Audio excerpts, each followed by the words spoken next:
And finally tonight, as promised, a special comment of FISA and the telecoms. In a presidency of hypocrisy, an administration of exploitation, a labyrinth of leadership in which every vital fact is a puzzle inside a riddle wrapped in an enigma hidden under a claim of executive privilege supervised by an idiot, this one is surprisingly easy.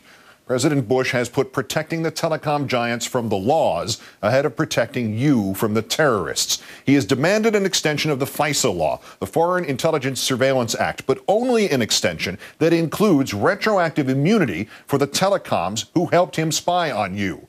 Congress has given him, and he has today signed, a 15-day extension which simply kicks the time bomb down the field and which has changed nothing of his insipid rhetoric in which he portrays the Democrats as soft on terror and getting in the way of his superhuman efforts to protect the nation, when in fact, and with bitter irony, if anybody is soft on terror right now, it is Mr. Bush. In the State of the Union address, sir, you told Congress, if you do not act by Friday, our ability to track terrorist threats would be weakened and our citizens will be in greater danger. Yet you are willing to weaken that ability. You will subject us, your citizens, to that greater danger. This, Mr. Bush, is simple enough even for you to understand. If Congress approves a new FISA Act without telecom immunity and sends it to your desk and you veto it, you, by your own terms and your own definitions, you will have just sided with the terrorists. You got to have this law or we're all going to die, but you might veto this law. It's bad enough, sir, that you are demanding an ex post facto law, which would clear the phone giants from responsibility for their systematic, aggressive, and blatant collaboration with your illegal and unjustified spying on Americans under this flimsy guise of looking for any terrorists who are stupid enough to make a collect call or send a mass email. But when you then demanded again during the State of the Union address that Congress retroactively clear the Verizons and the AT&Ts, you wouldn't even confirm that he actually did anything for which they deserved to be cleared. The Congress must pass liability protection for companies believed to have assisted in the efforts to defend America. Believed? Don't you know? Does the endless hair splitting of your presidential fine print extend even here? If you, sir, are asking Congress and us to join you in this shameless, breathless, literal, textbook example of fascism, the merged efforts of government and corporations who answer to no government, you still don't have the guts to even say the telecom companies did assist you in your efforts? Will you and the equivocators who surround you like a cocoon never go on the record about anything, even the stuff you claim to believe in? Silly me. Of course, Mr. Bush is going to say believed. Yes, it sounds dumber than if he had referred to himself as the alleged president, or had said today was reportedly Thursday, or had claimed mission accomplished in Iraq. But the moment he does say anything else, any doubt that the telecoms knowingly broke the law is out the window, and with it, any chance that even the Republicans, who are fighting this like they were trying to fend off terrorists using nothing but broken beer bottles and swear words, could not consent to retroactively immunize corporate criminals.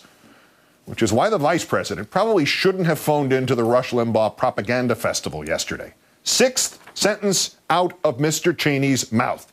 The FISA bill is about, quote, retroactive liability protection for the companies that have worked with us and helped us prevent further attacks against the United States. Oops. Mr. Cheney is something of a loose cannon, of course, but he kind of let the wrong cat out of the bag there. Because Mr. Bush and the corporations that he values more than people did not want anybody to verify what Mark Klein says.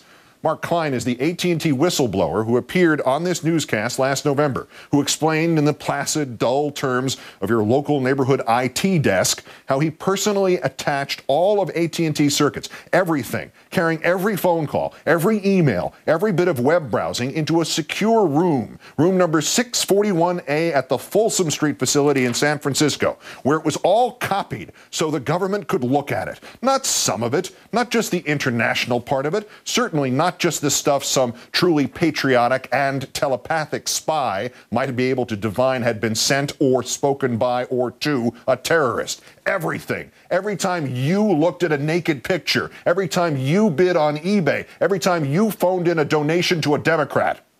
My thought was George Orwell's 1984, Mr. Klein told me, reflecting back, and here I am, forced to connect the Big Brother machine.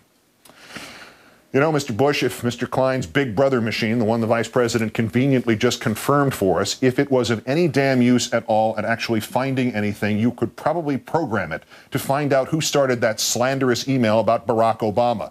Use room 641A to identify that assassin, sir, and I'll stand up and applaud you. Yeah, I'm holding my breath on that one, too. But of course, sir, this isn't about finding that kind of needle in a haystack. This is not even about finding a haystack. This is about scooping up every piece of hay there ever was and laying the groundwork for the next little job which you have to outsource to AT&T and Verizon and all the rest. It was your Director of National Intelligence, Mr. McConnell, letting this one out of that same bag. The need for Homeland Security to stave off cyber attacks against the government's computer networks. And how do they do that, sir? By constantly monitoring the internet, the whole internet. And who actually physically does that, Mr. Bush?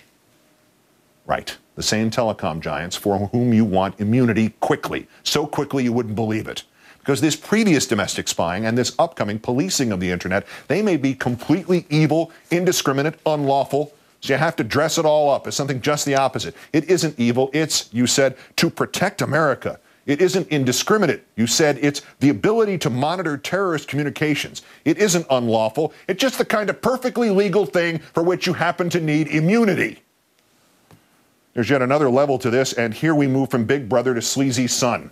Mr. Bush's new Attorney General, Mr. Mukasey, the one who's already taken 4 different positions on waterboarding and who may yet tie that record on this subject of telecom immunity, he has a very personal stake in all this. There happens to be a partner in the law firm of Bracewell and Giuliani named Mark Mukasey. And Bracewell and Giuliani and the Attorney General's son, Mark, just happen to represent Verizon. You know, Verizon, telecom giant. And all of a sudden, this is no longer just a farce in which protecting the telecoms is dressed up as protecting us from terrorist conference calls. Now it begins to look like the bureaucrats of the Third Reich, trying to protect the Krupp family, industrial giants, by literally rewriting the laws of Germany for their benefit. And we know how that turned out. Alfred Krupp and 11 of his directors were convicted of war crimes at Nuremberg. Nevertheless, for those of us watching a president demanding this very specific law, the ones the Germans had was called the Lex Krupp. There is one surprising bit of comfort in all this. Clearly, Mr. Bush is at his hyperbolic worst here. Consider how his former chief of staff, Andy Card, came on and scolded Chris Matthews and me after the State of the Union address. The president's address tonight was very important, Card said, because it really was a sobering call to reality for us. And the reality is we have an enemy who wants to hurt us. The primary job of the president is to protect us. He talked about protecting us. He talked about the needs to have the tools to protect us. Indeed, Mr. Bush, the primary job of any president is to protect us. Not just those of us who own internet and telephone companies, but all of us. And even you, sir, with your intermittent grasp of reality, even with your ego greater than 100% approval rating, even with your messianic petulance, even you could not truly choose to protect the corporations instead of the people. I'm not talking about ethics here. I am talking about blame.